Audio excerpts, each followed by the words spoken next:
بسم اللہ الرحمن الرحیم۔ محترم ناظرین، آج کی اس ویڈیو میں اپریل فول کی شرعی حیثیت پر بات کی جائے گی۔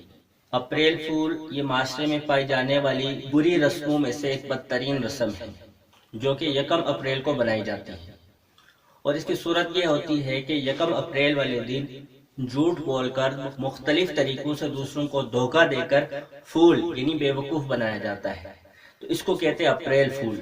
مثلا یکم اپریل والے دن کسی کو خبر دی گئی کہ بھائی تمہارے کسی عزیز کا حادثہ پیش آیا ہے اور وہ ہسپتال پہنچ گیا ہے۔ اب اس بات پر اعتماد کرتے ہوئے سامنے والا آدمی وہ بھاگتا ہسپتال جا کے پہنچتا ہے۔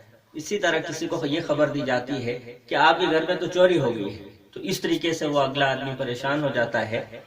اور پھر یا کسی کو یہ خبر دی جاتی ہے کہ تمہارے گھر مہمان آنے والے ہیں، تو وہ اس کی خبر پہ اعتماد کرتے ہوئے مہمانوں کے لیے کھانے کا انتظام کرتا ہے۔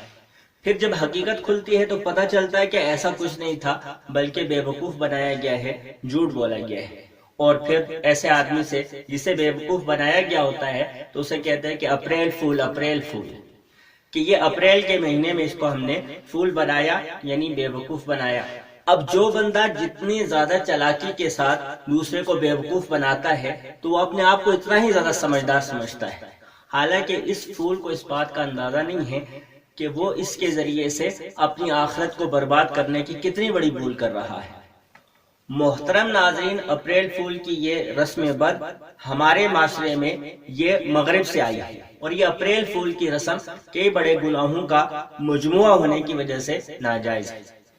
اب اس رسم میں کون کون سے گناہ پائے جاتے ہیں؟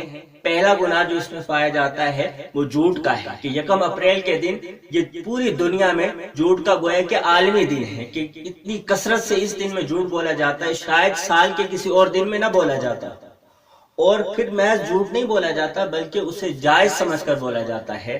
اب ایک بات تو یہ ہے کہ انسان جھوٹ کو ناجائز سمجھ کر بولے تو یہ گناہ کبیرہ ہے، لیکن اسی جھوٹ کو ناجائز کے بجائے جائز سمجھ کر انسان بولے تو پھر ایسے آدمی کے متعلق اندیشہ کفر کا ہے۔ یہ آدمی ایک حرام چیز کو، ایک ناجائز چیز کو جائز سمجھ رہا ہے۔ اور جھوٹ کی برائی اور مذمت کے لیے اتنی بات کافی ہے کہ قرآن مجید میں اس عمل پر لعنت وارد ہوئی ہے کہ لعنت اللہ علی الکاذبین، کہ جھوٹوں پر اللہ کی لعنت ہے۔ اور ایسے امام بخاری رحمۃ اللہ علیہ نے بخاری شریف کتاب الادب میں ایک حدیث ذکر کی ہے کہ ان الکذب یہدی الی الفجور، کہ جھوٹ بولنا انسان کو گناہ کی طرف لے جاتا ہے، وان الفجور یہدی الی النار، اور گناہ انسان کو جہنم لے جاتا ہے۔ پہلی خرابی جو اس رسم میں پائی جاتی ہے وہ جھوٹ کا گناہ ہے۔ دوسری خرابی جو اس رسم میں پائی جاتی ہے وہ خیانت ہے۔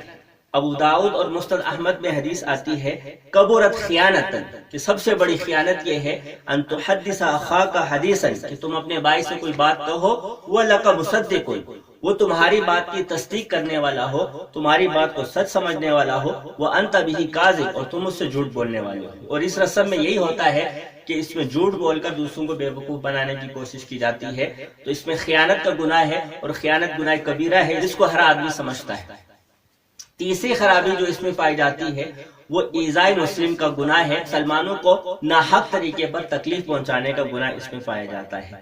اور قرآن پاک سورہ احزاب میں آتا ہے، اللہ تبارک و تعالی فرماتے ہیں والذین یؤذون المؤمنین والمؤمنات بغیر ما اکتسبوا، وہ لوگ جو مومن مردوں اور مومن عورتوں کو ناحق طور پر تکلیف پہنچاتے ہیں، فقد احتملوا بہتانا و اثما مبینا، ان لوگوں نے بہتان اور کھلے گناہ کا بوجھ اپنے سر پر اٹھا لیا ہے۔ تو اس میں ایذائے مسلم کا گناہ بھی ہے۔